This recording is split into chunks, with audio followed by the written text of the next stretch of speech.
Diane sat down, her smile trembling at the edges, faltering like glass under pressure. The journalist at her side scribbled furiously. Every stroke of the pen a nail in the coffin of the evening's illusions. The ballroom, moments ago buzzing with laughter, clinking glasses and the comfort wealth, began to unravel in real time. A heavy silence settled before cracking into nervous whispers that rippled from table to table, sharp and panicked. A woman in a gold dress, her jewels glinting under the chandelier, dropped her fork with a loud clatter. Her hands shook as though the ground beneath her had shifted. Conversations died mid-sentence, replaced by stares, everyone searching for cues, for an explanation. Phones buzzed against tablecloths, and every vibration seemed louder than the last. Sophia's phone lit up once more, the glow casting an unreadable shadow across her composed face. She glanced at it briefly, then pressed a button. The screen changed, and with it, the room's future. Arcadia Capital has withdrawn its entire $1 billion investment. The words were merciless. The shock spread like fire. The stock ticker mounted on the far wall began to nosedive, numbers bleeding red, as if the company's lifeblood had been drained. Each digit that dropped was another stab into the pride of the Blackwoods, and the guests gasped audibly.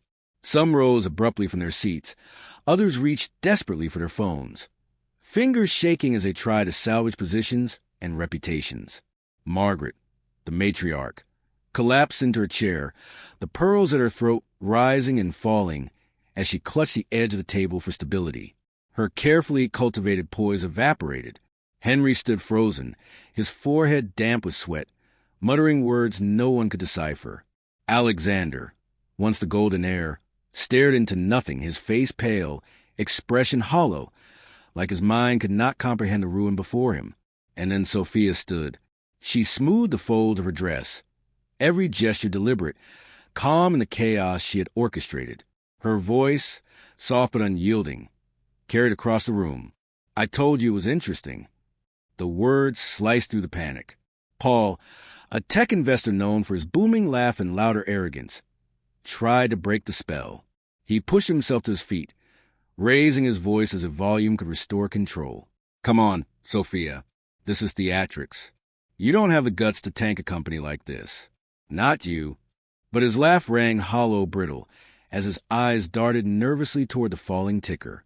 Sophia turned to him, her movements slow and precise, like a predator circling. Her gaze was steady, her voice sharp enough to draw blood. "Guts? I built Arcadia from nothing. What have you built lately?" Paul's face slackened. His smirk dissolved, and his famous laugh withered into silence. The room, hungry for dominance, turned its eyes to Sophia, recognizing the power she carried effortlessly. Adjusting her clutch, she stepped back, her presence commanding without a shout, without a threat, only truth. The ballroom dissolved into chaos again. Voices overlapped, shouts, pleas, accusations. People scrambled to make calls. Others argued in low but frantic tones. The grandeur of wealth was stripped bare, leaving only desperation. Margaret's voice rose high and shrill, laced with desperation. "Sophia, I'm sorry. Please, give this family another chance." Henry followed, his face shining with perspiration, words tumbling from his lips. "We can renegotiate. We can fix this, I swear, just wait." Alexander, breaking from his stupor, reached for her hand, his grip bruising in its neediness. His voice cracked. "I still love you. Don't leave me.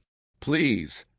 From another corner, a tanned mogul, skin bronzed by artificial light rather than sun, tried his hand at flattery.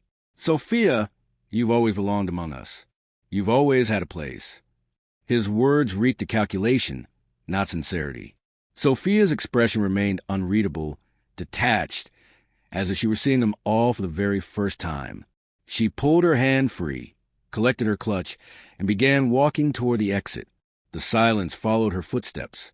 Her heels struck the marble floor with sharp, deliberate clicks, each one louder than the last, echoing like a drumbeat of inevitability.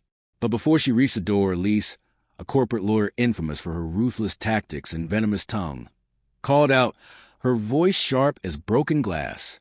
"You think you've won? This little stunt won't last. You'll be forgotten by next week."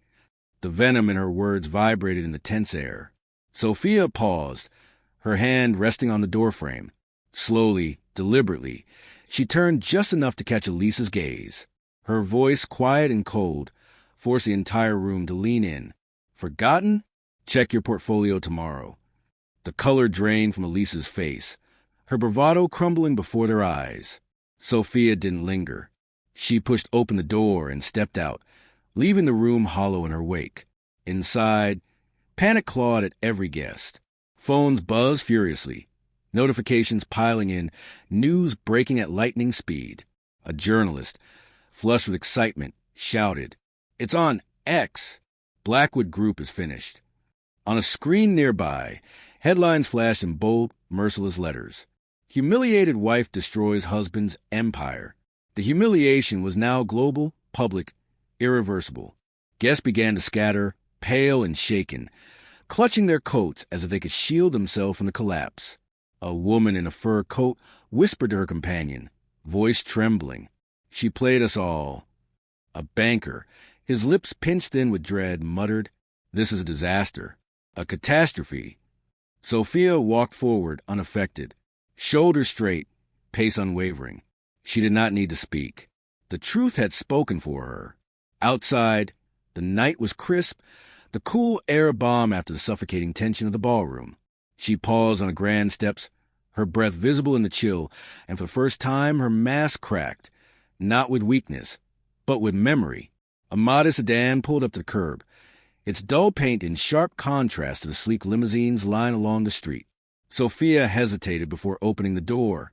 She slipped her hand into her clutch, pulling out a small, worn photograph.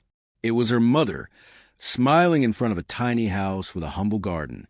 The photo was creased from years of being carried close. Sophia's fingers lingered on the image, her eyes softening when ache too deep for words. Then, as quickly as the vulnerability appeared, it vanished. She tucked the photo back, closed the clutch, and slid into the car. Without a glance back at the mansion, she drove away. The night swallowed her car, leaving behind the ruins of the empire she had just undone. Back inside, the Blackwoods were imploding. The illusion of dignity had shattered. Margaret clutched her phone like a lifeline, her shrill voice rising as she screamed at some unfortunate assistant. Every sentence was a demand, every demand more desperate than the last. Henry paced like a caged animal, his tie hanging loose, his face blotchy with panic. He muttered about lawsuits, regulatory shields, emergency injunctions, words meant to control damage but powerless against a tidal wave already drowning them. And Alexander, the heir who once carried the family's name like a crown, sat slumped at the table, his head buried in his hands. His silence was louder than Margaret's fury or Henry's rambling. The empire he was promised had crumbled before his eyes, leaving him nothing but shame. The guests who lingered did so not out of loyalty, but for spectacle. Whispers swept through the air like smoke, alliances shifting in real time. The wealthy who had once groveled for the Blackwood's approval now traded side glances, their loyalty evaporating with every headline that appeared on their screens. Then, the humiliation spread further. A young influencer, known more for her curated feed than her insight, posted a live video from inside the ballroom. In it, she condemned Margaret's cruelty toward Sophia, recounting every insult, every snub that the family had heaped on her. The video went viral within minutes. Comments poured in, sympathy for Sophia flooding across timelines. By the hour's end, hashtags celebrating her defiance were trending globally. The Blackwood relatives felt the shockwaves, too. The aunt with pearls received a curt call from her sponsor. They were severing ties, unwilling to be tainted by the scandal. A cousin in a velvet blazer, who had once smirked openly at Sophia, found his own face plastered across X, mocked in memes that branded him a symbol of arrogance and failure. The dynasty was unraveling faster than anyone had thought possible. In the days that followed, Sophia reemerged not as a victim, but as a force. The quiet woman mocked at family dinners now sat in boardrooms, her presence magnetic. Executives who once ignored her now spoke with measured deference. At one meeting, Victor, a rival executive with nervous hands that never stopped tapping his pen, finally broke the silence. His voice was low, almost reverent. Ms. Lane, we underestimated you. Around the table, the other executives nodded. Their eyes did not meet hers directly, as if afraid to confront the steel in them. Sophia leaned forward, folding her hands calmly. Her voice carried no boast, only fact. Most people do. She slid a contract across the polished wood table, her signature already flowing across the page. Victor accepted it with trembling fingers. The entire room exhaled like it had been suffocating, relief and resignation mingling. Sophia did not smile. She did not need to. Her authority filled the space without performance. Later that evening, she was alone again, driving through the city. Streetlights blurred into streaks of white and gold across her windshield. Her phone buzzed endlessly in the seat beside her, but she ignored it. She pulled into a quiet diner, its neon sign flickering like it might collapse at any moment. Inside, the air smelled of coffee and old vinyl booths. She ordered her coffee black and sat by the window, watching the empty street. A man entered soon after. His suit was expensive but understated, his demeanor calm but commanding. His face carried kindness, but also resolve. He spotted her, walked to her booth, and set a folder gently on the table. "You did it," he said, his voice steady. "Arcadia signed with us." Sophia nodded, her fingers tracing the rim of her cup. "Good." It was all she said. The man was Ethan, the CEO of a rival company. Unlike the Blackwoods, he had always played the long game, watching quietly, waiting. For years, he had studied Sophia, not just as a potential ally, but as something more. He reached across the table, his hand brushing hers in a gesture both cautious and deliberate. His voice softened. "You didn't have to do it alone." Sophia looked at him, her eyes carrying both weariness and clarity. She did not pull her hand away. "I did," she answered, quiet but firm. Then, after a pause, her tone shifted, almost tender. "But I'm not alone now." Ethan smiled, small, restrained, but real. In the chaos of empires falling and reputations burning, the moment felt like a promise. The next day, the media declared the death of Blackwood Group. The company was delisted, its stock rendered worthless. Margaret's face filled every news outlet. Her downfall replayed again and again, her empire crumbled beyond repair. Henry was ousted, blacklisted across the financial world. His name became a warning in industry circles, a reminder of arrogance punished. The aunt lost her sponsorships. The cousin scandals multiplied until even his friends abandoned him. And Alexander, once paraded as the future of the family, was photographed leaving the family estate with suitcases and a hollow expression. Sophia, meanwhile, moved forward without hesitation. She was in meetings, signing deals, her signature sharp and assured. Executives who once dismissed her now sought her approval, their words careful, their tone respectful.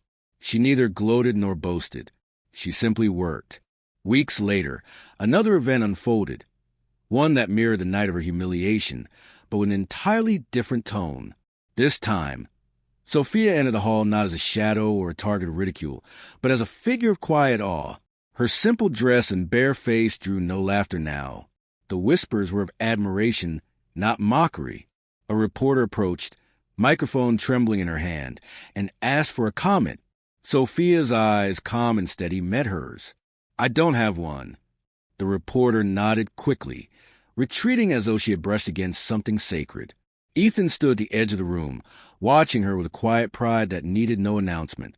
The atmosphere crackled with recognition. Everyone knew they were witnessing something rare, something unshakable. But the Blackwoods were not finished trying. At one last gathering, desperate to salvage their pride, they hurled their final insults. Margaret's voice trembled with venom. "You'll die alone, Sophia. No one loves you." Henry, reduced to ashes of his former self, spat bitterly. "They only follow you for money." Alexander, his eyes red with defeat, whispered hoarsely, "You'll regret this. One day, you'll regret it." And a fading socialite, eager for relevance, chimed in cruelly, "The cold CEO will never be happy." The room grew still, holding its breath, waiting for Sophia to falter. But she didn't.